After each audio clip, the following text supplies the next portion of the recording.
جناب نبی کریم صلی اللہ علیہ وسلم کا ایک فرمان ہے کہ لوگوں میں بہترین وہ ہے جو لوگوں کو فائدہ پہنچاتا ہے، اپنی ذات سے فائدہ دیتا ہے، اپنے مال سے فائدہ دیتا ہے، اپنے علم سے فائدہ دیتا ہے، اپنے تجربے سے فائدہ دیتا ہے، اپنی ذات سے کسی بھی قسم کا فائدہ دوسروں کو پہنچانے والا وہ اس روئے زمین کا سب سے بہترین انسان ہے۔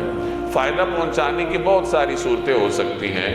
اگر کسی آدمی کو اللہ تعالیٰ نے علم دے رکھا ہے، خواہ وہ کسی قسم کا علم ہے، دینی سمجھا جانے والا علم ہے، دنیاوی سمجھا جانے والا علم ہے، وہ اپنے علم کے ذریعے فائدہ پہنچا سکتا ہے۔ کسی آدمی کو اللہ نے مال عطا کیا ہوا ہے، وہ اپنے مال کے ذریعے فائدہ پہنچا سکتا ہے۔